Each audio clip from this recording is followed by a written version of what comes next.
के इस कार्यक्रम में मंच पर मेरे साथ उपस्थित हमारे वरिष्ठ सहयोगी और महाराष्ट्र के उप मुख्यमंत्री सम्माननीय देवेंद्र फडणवीस जी, हमारे बहुत ही वरिष्ठ नेता और जिनके साथ मैंने विद्यार्थी कार्य में सार्वजनिक जीवन में कार्य किया और जो रामभाऊ मालवीय ट्रस्ट के चेयरमैन हैं सम्माननीय विनय सहस्त्रबुद्धे जी, हमारे राष्ट्रीय संगठन मंत्री, सह संगठन मंत्री और हमारे विभिन्न मोर्चों की और क्षेत्रों की चिंता करने वाले ऐसे हमारे सम्माननीय वी सतीश जी जो रामभाऊ मालवीय प्रबोध जी के ट्रस्टी भी हैं, और हमारे अभय बोत्रा जी जो मैनेजिंग डायरेक्टर हैं, जयंत कुलकर्णी जी,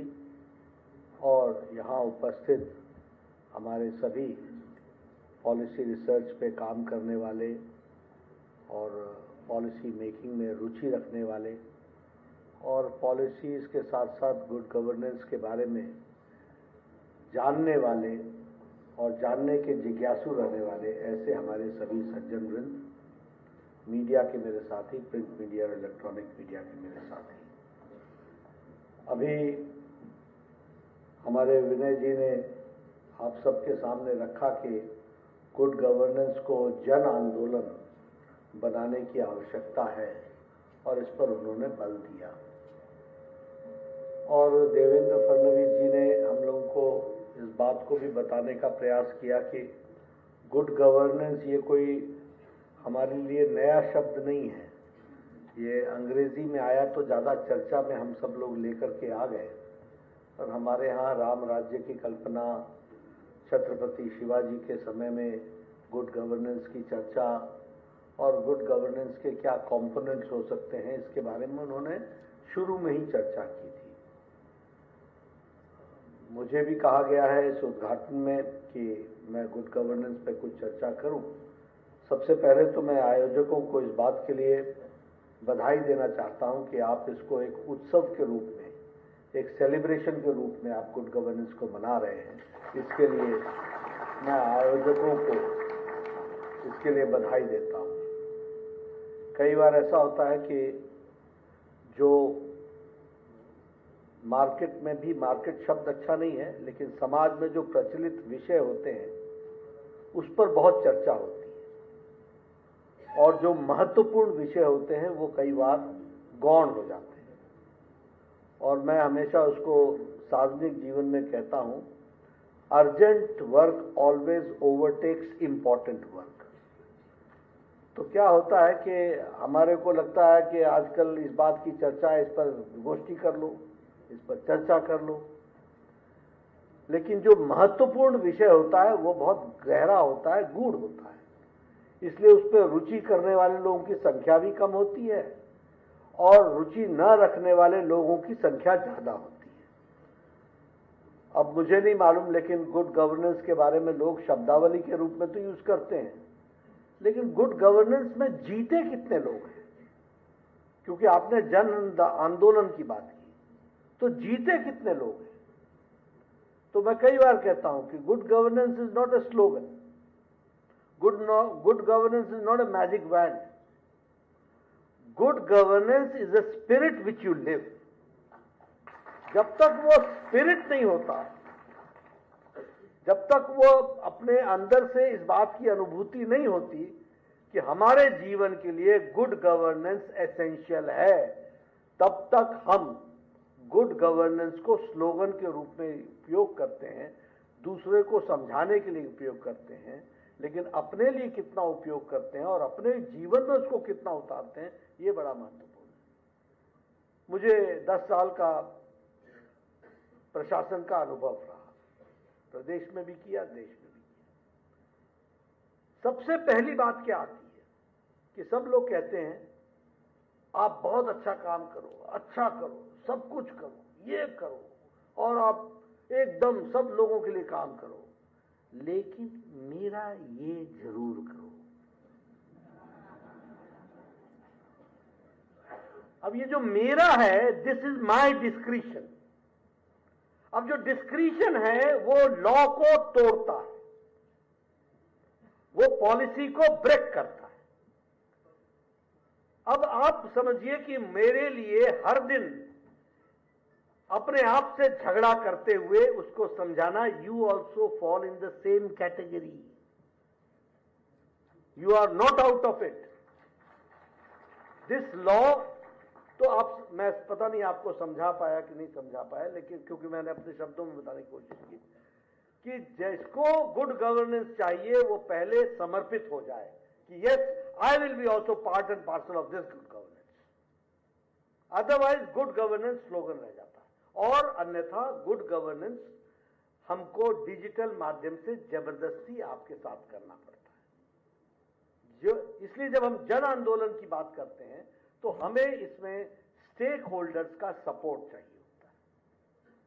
अब मैं आपको बताता हूं, वैसे गुड गवर्नेंस के लिए बहुत सी बातें या बहुत से शब्दावली होती है, लेकिन good governance is a commitment. जब तक वो कमिटमेंट नहीं आता तब तक गुड गवर्नेंस उतरता नहीं। इसलिए सबसे पहली बात यह है कि we need the policy makers and the stakeholders need to be committed to the principles of good governance.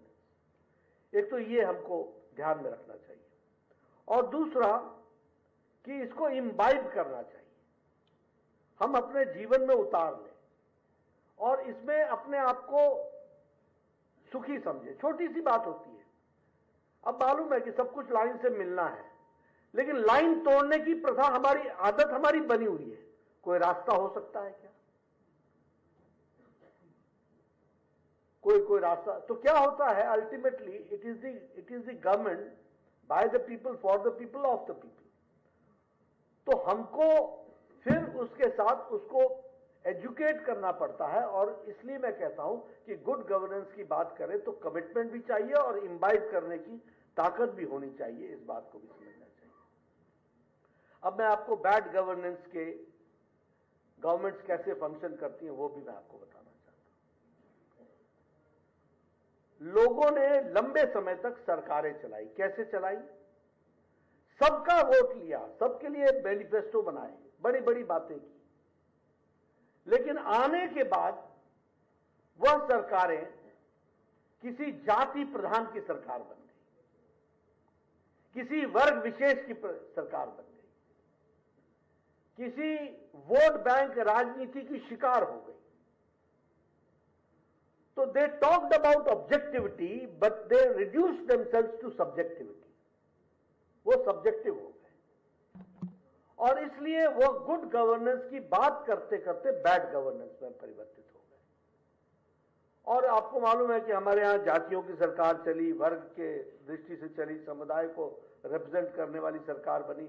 इस तरीके से हमारे यहां सरकारें चलती रही, और इसमें सबसे बड़ा महत्वपूर्ण रहा वोट बैंक पॉलिटिक्स का। उसका बहुत बड़ा योगदान है, क्योंकि हमको चंक में एक वोट मिलता है, तो इसलिए हमारी पॉलिसी टिल्टेड होती हैं, और वो पॉलिसी उसको वोट बैंक पॉलिटिक्स की दृष्टि से देखती है, और वो देखती नहीं, और इसलिए वो बैड गवर्नेंस में बदल गई। और अब जिसको हम कहते हैं कि किसी वर्ग विशेष के लिए या वोट बैंक पॉलिटिक्स होती है, अल्टीमेटली वो अपीजमेंट की पॉलिटिक्स बन जाती है। तो इट लीड्स टू अपीजमेंट। इस बात को भी हमको ध्यान में रखना चाहिए। और इसका बाय प्रोडक्ट क्या है? Nepotism, corruption, subjectivity, non governance, decision में सब्जेक्टिविटी, ये सारी चीजें उसमें से निकल करके आती हैं, जिसको हम सबको ध्यान में रखना चाहिए। और देखिए, हमारे यहाँ पुराने समय में कहा जाता था, पता नहीं आप लोगों ने कितना सुना, कि जब भंडारी ही भंडार पर हाथ मार दे तो भंडार का क्या होगा। और दूसरा हमारे यहाँ था कि जब बाढ़ ही खेत को खाने लगे तो खेत का क्या होगा। तो हमको ये बातें ध्यान में रखनी चाहिए कि we are the custodians, and we are the custodians of the faith of the lakhs and lakhs of people. और उस फेथ को इंटैक्ट रखना ये हमारी जिम्मेवारी बनती है। ये गुड गवर्नेंस का एक बहुत बड़ा एसेंशियल कंपोनेंट है, जिसको हमको ध्यान में रखना चाहिए।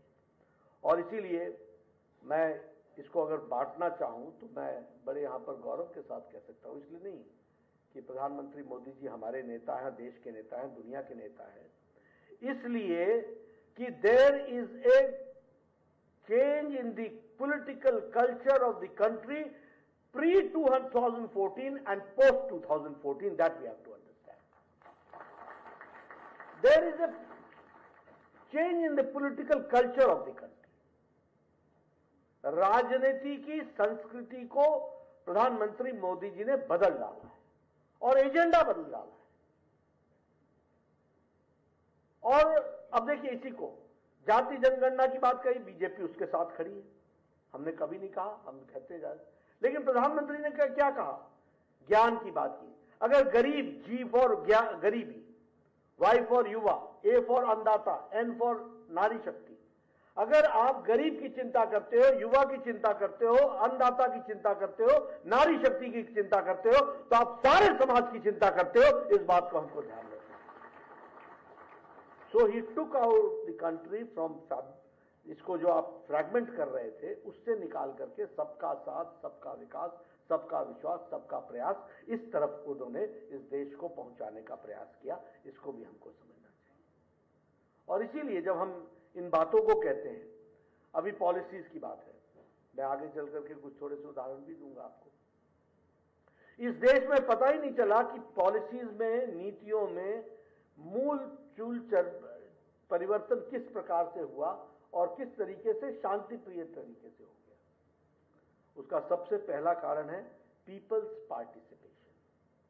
पॉलिसी मेकिंग में पीपल्स का पार्टिसिपेशन, लोगों का पार्टिसिपेशन, उनकी इन्वॉल्वमेंट, उनको साथ लेकर, they are the stake holders.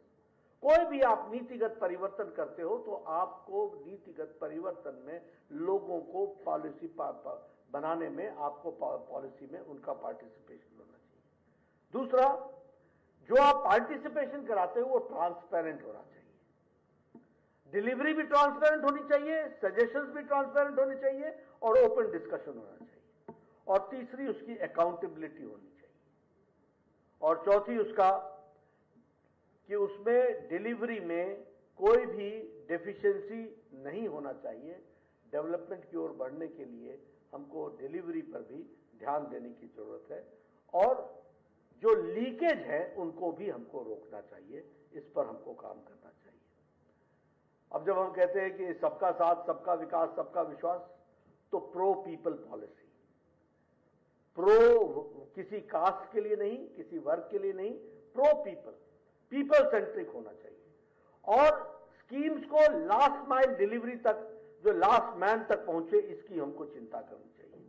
और इसमें हम डिजिटल वर्ल्ड का, डिजिटाइजेशन का हम लाभ उठा सकते हैं, तो उसके लाभ को लेकर के हम अपनी बातों को आगे रख सकते हैं। मैं आपको ज्यादा लंबे उसमें नहीं ले जाऊंगा, लेकिन इस देश को पता ही नहीं चला कि 2017 में हेल्थ पॉलिसी बदल गई। क्यों नहीं पता चला? इसलिए कि स्टेक होल्डर्स के साथ इतनी डिटेल डिस्कशन हुई और यूनानिमस एडॉप्ट किया गया हेल्थ पॉलिसी को। कोई कह ही नहीं सकता था कि ये मोदी सरकार की हेल्थ पॉलिसी है।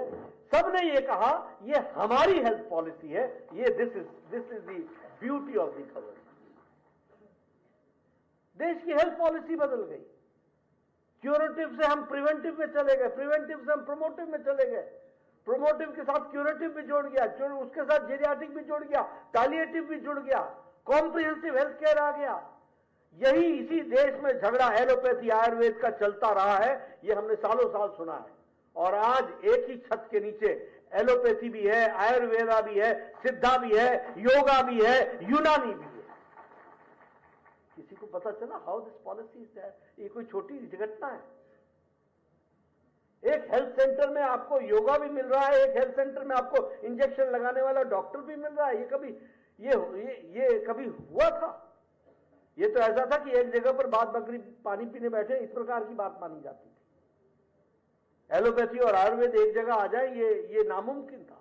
लेकिन होलिस्टिक हेल्थ कवरेज, तो इतनी बड़ी पॉलिसी आई। उसी तरीके से अगर मैं दूसरा उदाहरण आपको देना चाहूंगा तो नेशनल एजुकेशन पॉलिसी। ये एजुकेशन की पॉलिसी में आपने इस देश में देखा है, वंदे मातरम पर झगड़ा हुआ है, एजुकेशन मिनिस्टर ने झगड़ा किया। लेकिन आज national education policy was unanimously accepted by everybody, one and all, in 2020. This is peoples participation and this is the example of good governance. ये एग्जाम्पल है गुड गवर्नेंस का।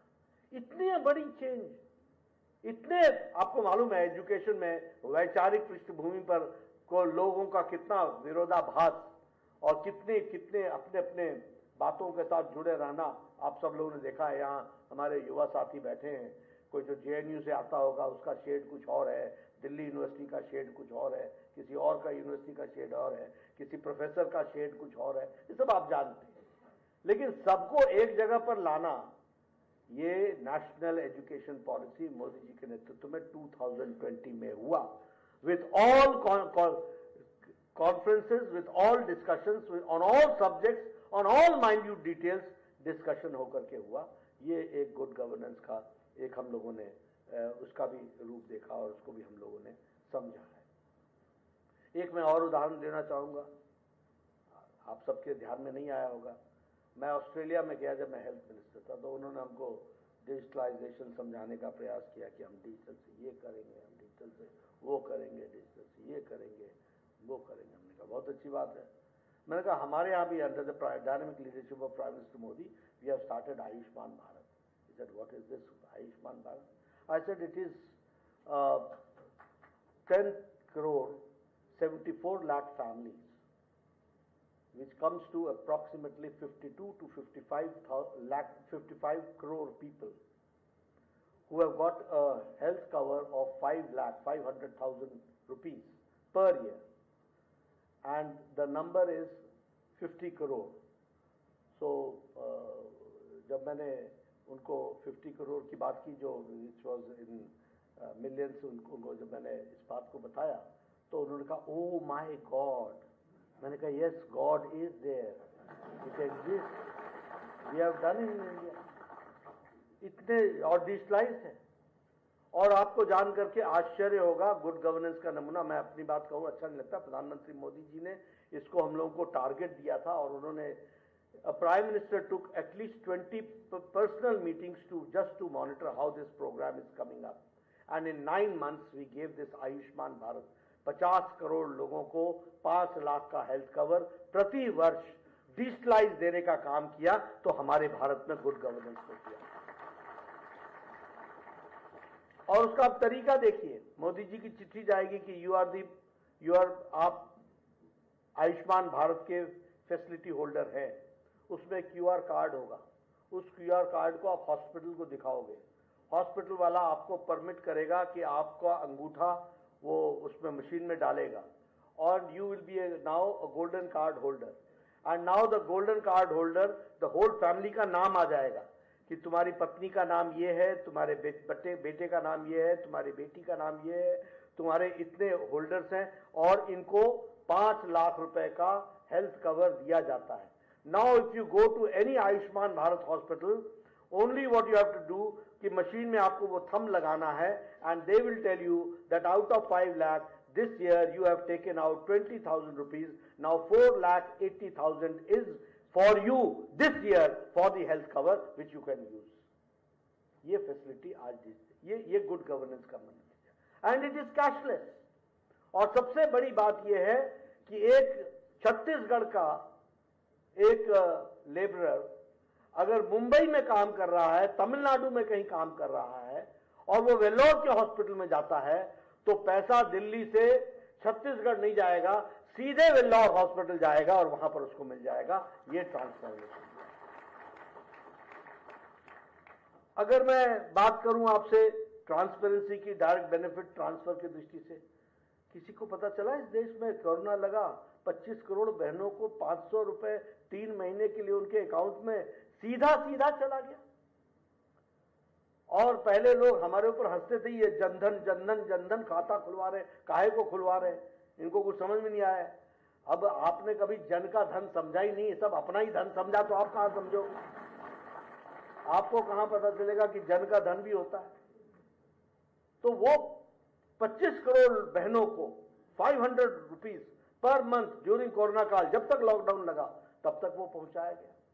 आज 80 crore people are getting 5 kilo wheat और 5 kilo rice and 1 kilo pulses, और सब चीजें digitally manage हो रही हैं। करप्शन फ्री इसको करने का प्रयास हुआ है, लीकेजेस को रोका गया है। और इसी तरीके से अभी अब कहना नहीं चाहिए, लेकिन आभा आयुष्मान भारत हेल्थ अकाउंट, मेरे गांव में बिना मेरे कहे हुए आशा वर्कर आकर के मेरे घर में मेरा कार्ड दे गई कि ये आपका आभा अकाउंट है, ये आप रखिए। आपको यही देश मालूम है कि एक लाइसेंस लेने के लिए पसीने बहाने पड़ते थे, आज होम डिलीवरी हो रही है, आज घर पर आपको डिलीवरी हो रही है।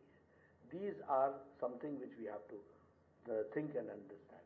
उसी तरीके से आप किसके लिए काम कर रहे हो? जब हमने कहा सबका साथ, सबका विकास, सबका विश्वास, सबका प्रयास, उज्ज्वला कास्टलेस, उज्ज्वला सिर्फ इस बात को देखती है कि आप पात्र हैं कि नहीं है, किसी भी कास्ट के हों, किसी भी धर्म के हों।